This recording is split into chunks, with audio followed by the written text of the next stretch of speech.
Okay. There's a fundamental flaw in what every person out there, especially all these idiots, writing magazine articles and doing YouTube crap, fundamental thing that they don't understand. Simplicity is divinity, by the way. I should have brought out my 300mm 2.8, but I'm too lazy to bring it out here, okay? You know, it's a huge-ass beast of a lens, huh? Huge honker. Obnoxiously heavy, it'll give you a hernia.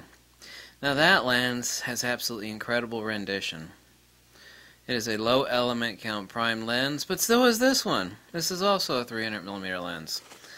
That lens, yeah, well, if it were the new one, and Nikon's going to come out with a new 300mm this year, is rather insanely expensive. However, that one used is the exact same price as this. Well, why on earth would anybody spend $2,000 on a lens like this as opposed to that 300mm 2.8? Autofocus speed between the two is, well, this one is faster, but the newer one, 300mm 2.8, is about as fast as this. It's very expensive, more expensive than this, but you know, price being irrelevant, which price is never irrelevant, why would you choose a lens like this? If we eliminate out all the crap lenses, of which there are plenty out there, and only talk about the really good lenses, primes and zooms, and there are different, we're talking about two primes right now, okay? But we could be talking about primes versus zooms. Like, why does somebody buy a prime lens over a zoom lens? If you ask that to somebody really, really quick, they usually, prime lens is better, if they spit that out at all. And you go, okay, so why is a prime lens better?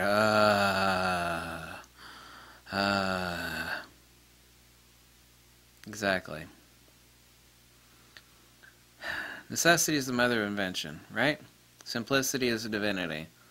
Okay, we know all that stuff. Why would I choose that 300mm 2.8 lens over this little sucker? It's a 300mm f4. Obviously, it's not as fast.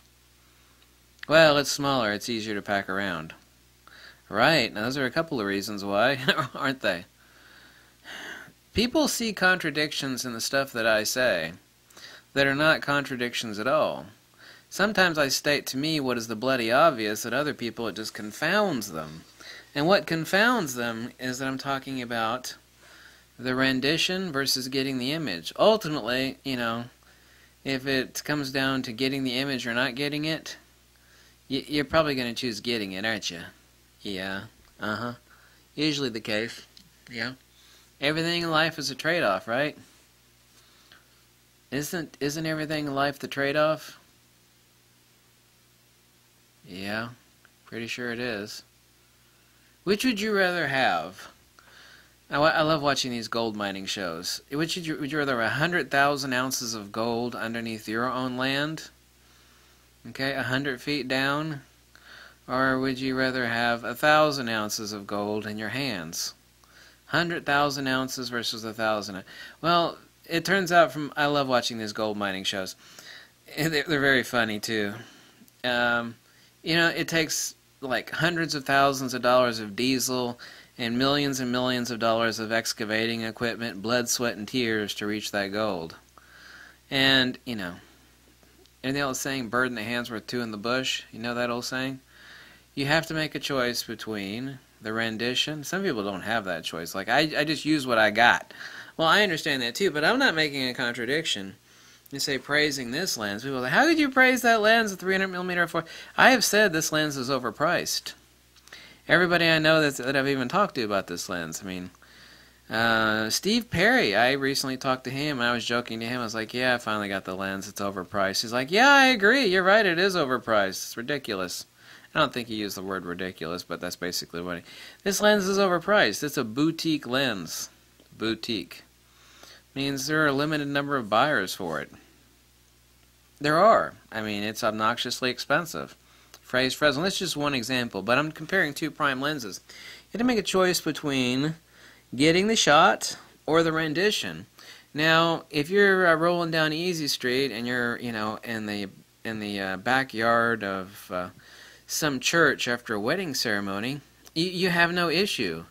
You're going to choose whatever renders the best. I mean, you're only like 20 feet away from your car, aren't you? Aren't you? You know, you're not schlepping the gear around, right? I'm in a concert, or I'm, hiking in the woods, which I haven't done that in a long time. I'm not packing that 300mm 2.8 out in the woods. Or, God forbid, like a 600mm f4. There are two ways to get the image. You have to make a choice. What calls for what? It's like, well, I could take the very best lens, but I'm probably not going to get the image. I need something, let's say it's too fast. Well, I've got the best lens for rendering this, but the autofocus isn't fast enough. Or, it's too much to lug around all day. Under ideal circumstances for portraiture, I will take the best that renders. So people, hit the microphone. People see me stating a contradiction where none exists. This, if you're run and gun, wanting to do a sports action, or stroll down the. I'm going to do the teleconverter on this tomorrow, by the way, the 1.4 teleconverter, which makes this effectively a 420mm. Do the review on that. I want to take this lens. I don't want to take the 300-2.8 I got in the back room. That one lens is plenty fast enough for basically all wildlife, but it has one heavy bitch of a lens. So there are a lot of things to consider about a lens. Ease of use. There are 6 criteria that I came up with for judging every lens: resolution, phase, gain, bandwidth, construction, and drive. RPG, BCD. Resolution, phase, gain, bandwidth, construction, and drive. Resolution. Harry talks only about resolution. How sharp is it? How sharp is it? What about a lot of other things about a lens? So we have to make a choice between getting the shots or getting the perfect rendition. The best lens for the job may not be the best lens for the job. Well, what the hell does that crap mean? It's like, well, I have got the perfect portrait lens, right? I want to do crap during the weddings, and, I've got the perfect portrait 135mm f2. It's like, well, that's wonderful. But things are constantly changing distance. That lens is fast enough, but not really fast enough. I'm going to choose the 70-200 2.8. Not because it's a zoom lens, but because it's faster, more versatile, and it will help me get more shots at a higher keeper rate than that other lens. The best lens for the job is not necessarily the best lens to choose for that job. What I state, and I keep getting called out for this, it's like, no, you don't understand. Sure, that lens would be the absolute best for shooting that scenario, but that doesn't mean it's the best lens to choose for that kind of job. Things are moving fast, in and out, I can't be dropping a prime in on that situation. It's about getting the shot. You can't tell somebody as they're strolling down the wedding aisle or in some sort of action scene, hey, stop a minute, my super awesome uber duper prime lens is not that fast. You can't do that. You got to get the shot. So that means you choose a lens which does not render as good, but will get the shot. Because I guarantee you, what is more important than having the best lens is having the lens that will get it the bestest and the most often. And here's one example. It doesn't have to be prime versus zoom. I gave you one example of prime versus prime. It's like, why the hell would I choose this 300mm f4 instead of the 300mm 2.8? That thing is huge, it's heavy, and it's not as fast as this. It's huge. Huge! It's way, way, way, way, way bigger than this is. Way bigger.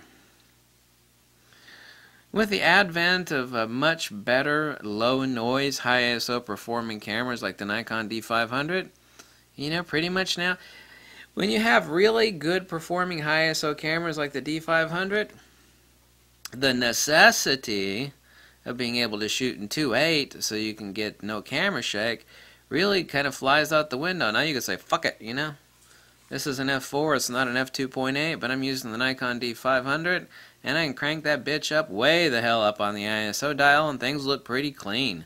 Fuck it. Fuck it.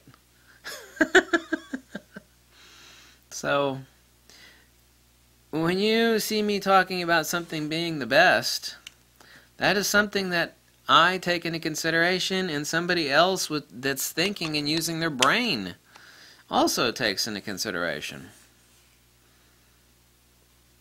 What's going to get the shot the bestest, the mostest, versus what's going to render. If I could do slow, methodical stuff, and, I'm not rushed, obviously I'm going to choose the best. The one that renders the best. But if the shot is not under my control, sports, action, photojournalism, weddings, blah, blah, well, part of the weddings anyway, I'm going to choose the lens that's guaranteed for me to get the shot. Why doesn't anybody talk about that crap? Why? Because I think people are stupid. Why doesn't anybody make videos about that crap? Write articles about it? They don't. Not that I'm aware of, not that I've ever seen. So, there you go. That's that. If you like this video, drop a buck or two.